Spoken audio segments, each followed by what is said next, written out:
Welcome back to the Diver Guide channel. This is part 2 of the hurdle series. So before we go on to a really good hurdle that I found, I want to talk about what happens if you're back in a hurdle or forward in a hurdle, which basically just means when you come off of that hurdle step, are your feet too far out in front of you and you're leaning back, or do you have a slight angle forward that you have to try and fix on these takeoffs? In this first one, he's going to be a little bit back. He ends up a little bit wide with his arms, but it allows him to swing through really well, like we were talking about before, and look at where his arms are right at the bottom of the board, and they're all the way up behind his head by the time he's springing up. A little bit out of control though, so keep in mind that you want to be right by your ears and you want to have some tight arms so that you can show off a really great straight line. His arms are a little bit distracting, and a really good knee drive as well. One thing I'd like to point out is that his foot is really far behind his bottom leg, which I don't like. You see it happen a lot of times. I like it when a foot stays either right in front of the bottom leg or in line with it, so it isn't poking out the back.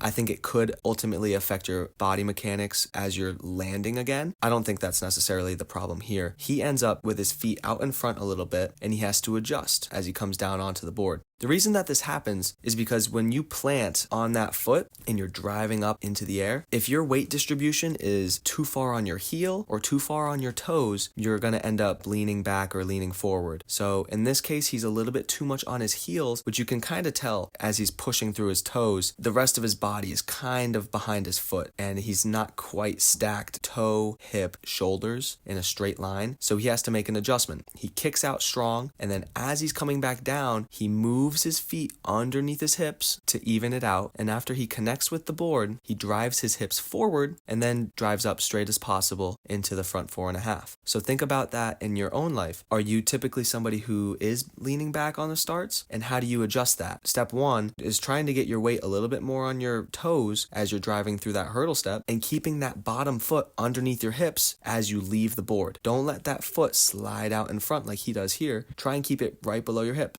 Obviously, you want to try and get to the end of the board, but if your hurdle isn't at the end of the board, don't reach for it, because then you're going to be even further back, and it's going to be even harder to get the front takeoff connection you want, and that's also when you'll buckle on a reverse. Try and keep that weight more on your toes and drive up on top of your foot. Don't let that foot go out in front. If that happens though, you have to readjust. You have to get those feet underneath your hips, and you have to work on this really hard movement right here. He makes it look easy, but he drives his hips forward as if he's got to lean, but then he doesn't let it keep leaning. He stops the hips from sliding forward and he pushes them straight up. A similar thing happens right here where he drives through, he's a little bit back, his feet go out in front a little bit on the step out, and he has to readjust. As he's falling, he kind of fixes the alignment a little bit, but then once he connects in, he slides his hip forward and has this really great extension off the start. Look at those arms. They're straight right there. He's getting all of that throw, which is really amazing. And he fixes the direction of the hips.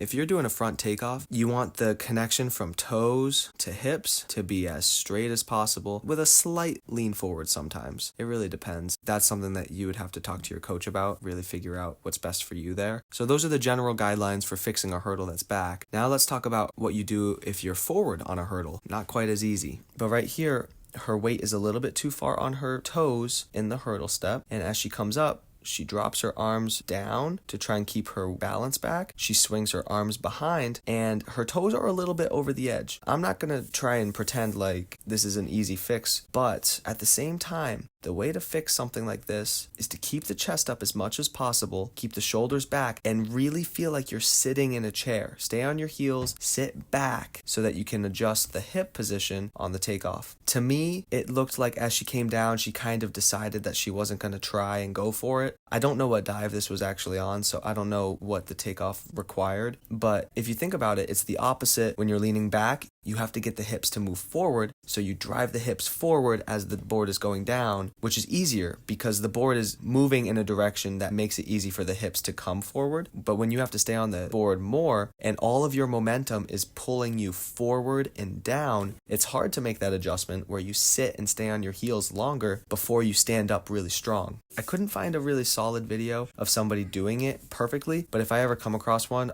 I'll put it in the description below so that you can see it. So that's going to be all for part 2. If you have any specific questions about your dives, check out the description because I created a way for you to send me videos and you get to choose the price. If not, I'll catch you on the next one. so we can keep learning about diving.